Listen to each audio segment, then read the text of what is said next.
Praise God అండి. దేవుని యొక్క వాక్యాన్ని మనము ఈరోజు మత్తయి సువార్త 4వ అధ్యాయము 4వ వచనం చదువుకొని ధ్యానించుకుందాం.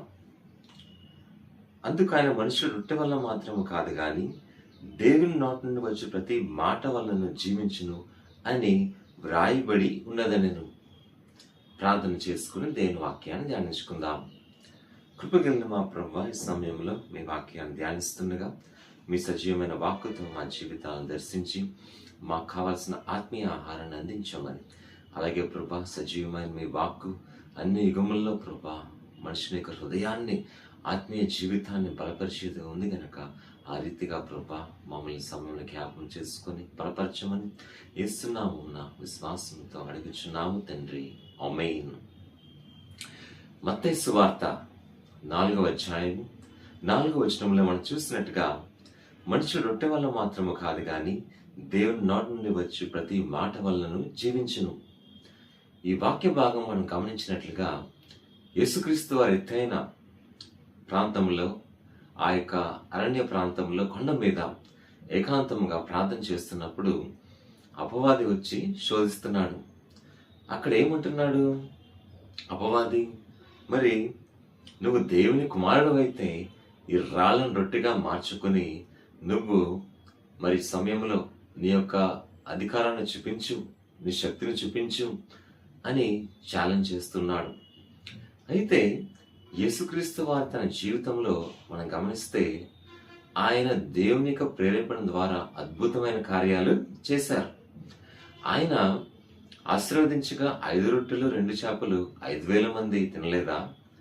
ఆయన ఆశీర్వదించగా మరి ప్రవక్తలు పాత నిబంధనల కాలంలో కరువు ఉన్న గృహాల్లో సమృద్ధిని ఇవ్వలేదా దేవుని యొక్క శక్తి ద్వారా? అయితే ఇక్కడున్న పరిస్థితిని మనం బాగా గమనించాలి. యేసుక్రీస్తు వారు అక్కడ ఉపవాసము ఉంటున్నారండి. ఆ ఉపవాస సమయంలో ఎవరికైనా సరే చాలా బలహీనంగా ఉంటుంది, చాలా వీక్గా ఉంటారు కదా. అయితే అదే సమయంలో ఉపవాసంలో ఉన్నప్పుడు శోధింపబడ్డానికి కూడా అవకాశాలు ఎక్కువ ఉంటాయి.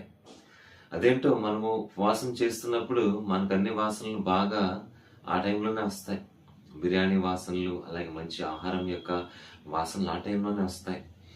అయితే ఆ టైంలో కదిలించబడే అవకాశాలు ఎక్కువ ఉంటాయి. ఒకసారి చిరాకు పడవచ్చు, కోపపడవచ్చు, ఏదైనా చేయవచ్చు. అయితే సాతానుడు ఇదే మంచి టైం అని వాడు ప్లాన్ చేసుకొని ఏం చేశాడంటే యేసుక్రీస్తు వారిని ప్రలోభ పెట్టి ఆయన్ని ఎలాగైనా దూషించే విధంగా ఆయన ప్రేరేపించాలని ఏం చేశాడంటే ఆయనకి ఛాలెంజ్ వేస్తున్నాడు, సవాలు విసురుతున్నాడు.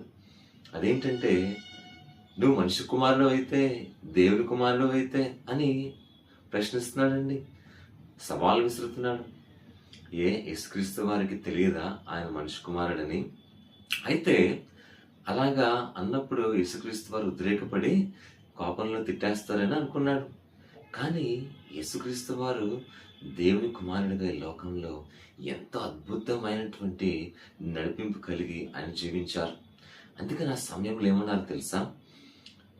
అందుకనే ఇలా చెప్పారు, మరి నేనెవరినో నాకు తెలియదా అని యేసుక్రీస్తు వారు అనుకున్నారు.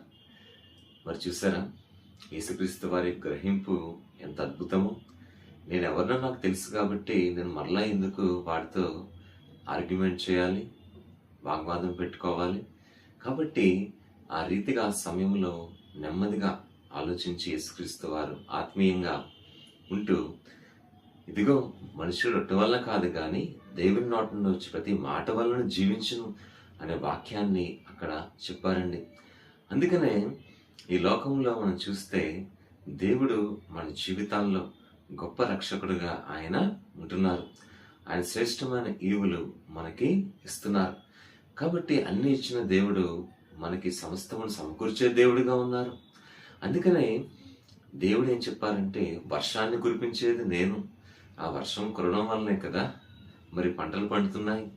అయితే దేవుడు ఆ వర్షము రా భూమి మీదకి నువ్వు కురువు, నువ్వు వర్షింపు అని చెప్పినప్పుడే కదా వర్షం వస్తుంది. అంటే దీని వెనకాల బ్యాక్గ్రౌండ్ ఏంటి? దేవుని వాక్యం యొక్క శక్తి. వెలుగు కలుగును గాక అంటే వెలుగు కలిగింది. ఆ రీతిగా మరి దేవుడు ఉన్నతమైనటువంటి ఆయన వాక్కుని పలుకగా అక్కడ కార్యాలు జరిగాయండి. అందుకనే మన జీవితాల్లో మనం గమనిస్తే దేవుని యొక్క కార్యాలకు మనం చోటిచ్చినప్పుడు, దేవుని వాక్కునకు మనం లోబడినప్పుడు దేవుని వాక్యము గొప్ప జీవాన్ని కలుగజేయగలదు. అందుకనే ఓ సాతానా, మనుషుడు రొట్టె వల్ల కాదు కానీ దేవుని నోటి నుంచి ప్రతి మాట వల్ల జీవించును. అంటే దేవుడు సెలవిస్తేనే ఈ యొక్క పంటలు పండుతాయి. ఆహారము, ధాన్యము, రొట్టె, అన్నము, కూరగాయలు మనకు వస్తున్నాయి.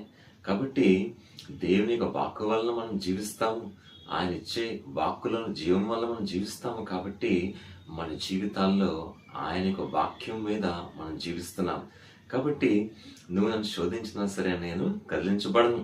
ఎందుకంటే దేవుని యొక్క వాక్కు నా జీవితంలో బలంగా పనిచేస్తుంది కనుక ఆ వాక్యమే నాకు నెమ్మదినిస్తుంది ఈ శోధనలో అని స్పష్టంగా చెప్పారు. ఆ రీతిగా నెమ్మది కలిగి ప్రశాంతతతోనే మనుషుడు రొట్టె వల్ల కాదు కానీ నేను దేవుడి నోటి నుండి వచ్చి ప్రతి మాట వలన జీవించును అనే వాక్యాన్ని యేసుక్రీస్తు వారు అక్కడ ప్రకటించి సాతాన్ని జయించారు. అవును, మన జీవితాల్లో కూడా మనం చూస్తే ఒకసారి సాధు సుందర్ సింగ్ గారు ఒక ప్రాంతానికి సేవ చేయడానికి వెళ్ళారు.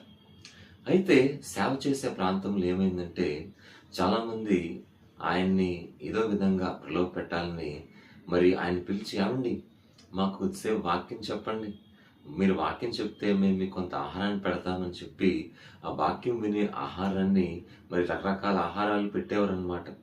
అయితే ఎక్కువగాను అలాగే మంచి రుచికరమైన పెట్టేవారు. అయితే ఆయన ఆ టైంలో ఉపవాసము ఉండేవారు అనమాట. అప్పుడు సాధు సుందర్ సింగ్ గారు ఏం చెప్పేవారంటే, అమ్మా నేను మీకు ఆత్మీయ ఆహారాన్ని అందిస్తాను, అది అందిస్తే నాకు చాలు, అది దేవుని యొక్క కార్యాన్ని నేను నెరవేర్చినట్లే అని సాధు సుందర్ సింగ్ గారు చెప్పారనమాట. ఆ రీతిగా మరి చెప్పినప్పుడు మరి దేవుని యొక్క వాక్యం ప్రకారం, దేవుని యొక్క ఆలోచన ప్రకారం మరి ఆ రీతిగా అన్ని విషయాల్లో మరి చక్కటి విధానంలో ఆయన నెమ్మదిగా చెప్పి వారిని తృణీకరించారు.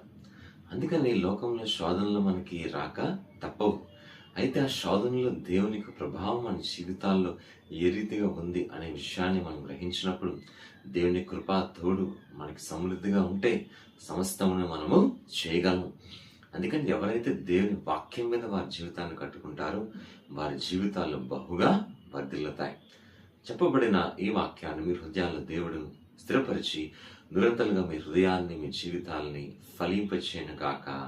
ఆమేన్. అందరికీ వందనాలు.